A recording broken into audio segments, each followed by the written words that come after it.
My Lord and my God, I firmly believe that you are here, that you see me, that you hear me. I adore you with profound reverence. I ask your pardon for my sins and grace to make this time of prayer fruitful. My Immaculate Mother, Saint Joseph, my Father and Lord, my guardian angel, intercede for me. Jesus, all of us who are talking to you right now during these 10 minutes, we've all been students at one point in our life. Some of us may still be students even now.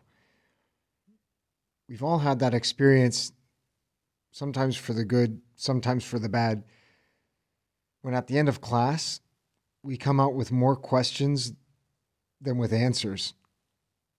Sometimes it's a good thing because it means that our teacher opened our mind, took us to a whole new world, filled us with wonder, with a hunger to know more. Like when you're climbing a mountain and you get to the top and you finally get to the crest of the ridge and you look out and there's a whole unexplored land for as far as you can see. That's one of those great classes where we go there and we're left with more questions than answers. But then there are other days of class when we sit down and we're trying to listen and just can't make heads or tails of what the teacher's trying to get across to us. And finally at the end of the day, it feels like we knew more even before we came to class than when we finished. I don't know, Jesus. I don't think the gospel of today really falls into either one of those categories. It's not like you leave us confused, but I don't really feel like you fill us with excitement and wonder. It's one of those gospels where we just have a lot more questions. We get to know you a little bit more, and we want to get to know you better, but in a certain sense, feel like I know you even less than before. The scene is of the Syrophoenician woman, or the Greek woman. When you go away to a faraway region, the region of Tyre and Sidon, because a woman comes to you and she cries out and says that her little daughter was possessed by an unclean spirit. And she comes and begs you, please, free my daughter. Take the demon out of her.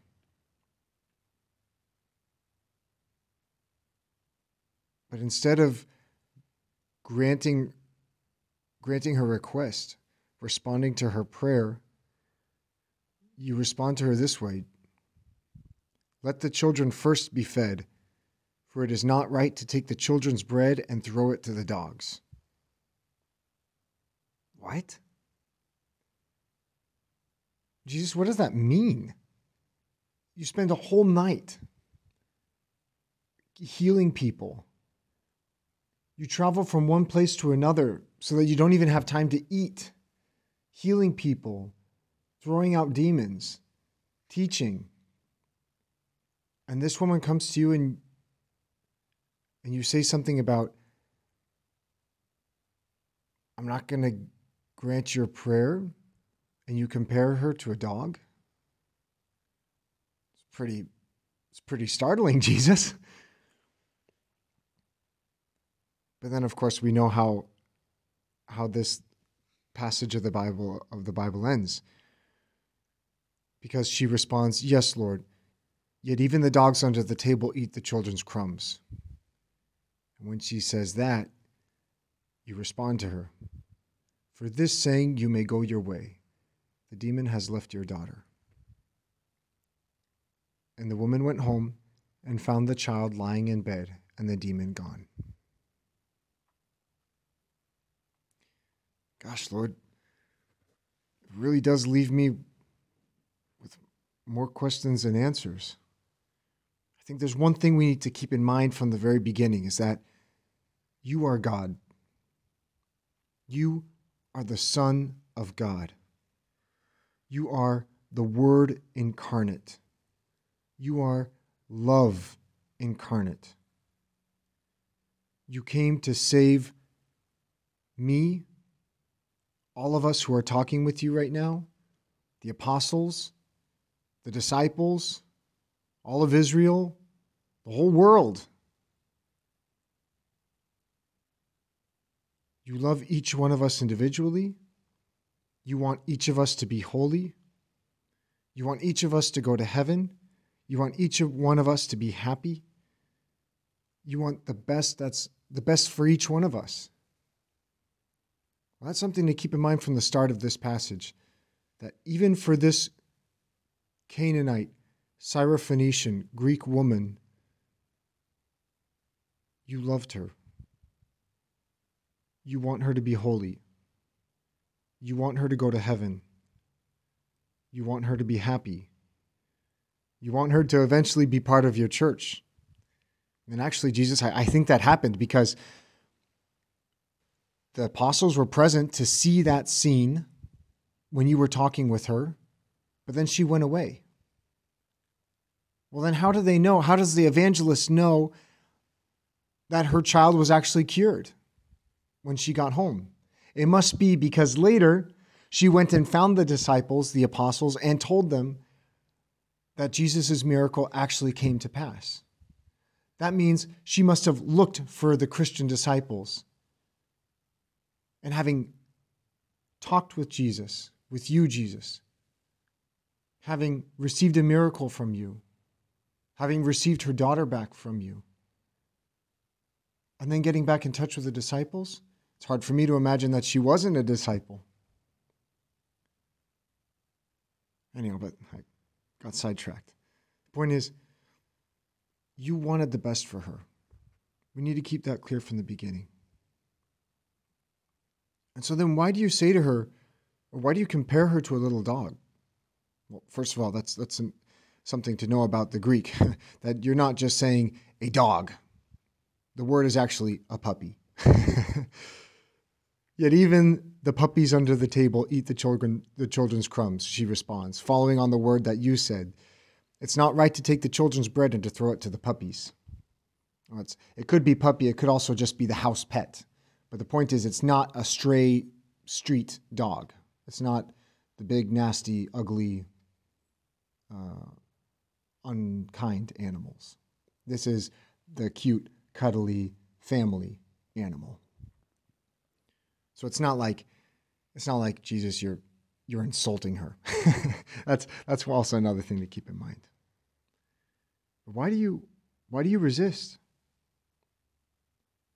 What do you want? What are you looking for in her? Faith? Humility?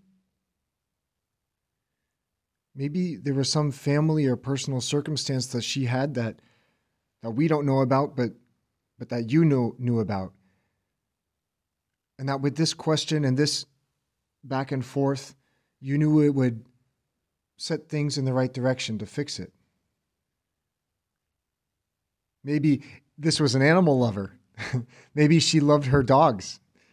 Because actually, when St. Matthew tells the story, the first time you respond to her, you say, I only came for the lost sheep of the house of Israel. There you go, talking about animals again with her. Maybe that was just her way of thinking. What do I know? Maybe her daughter wasn't ready for it. I don't know, Lord. Lots of questions.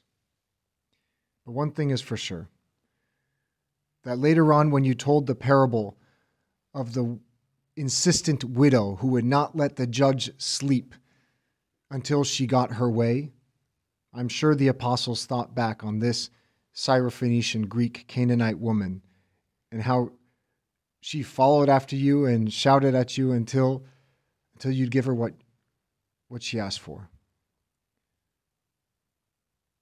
We ask Mary, our mother, to please help us also be insistent prayers to be so filled with faith and love for those around us that even Jesus can't get in our way. I thank you, my God, for the good resolutions, affections, and inspirations that you have communicated to me in this meditation.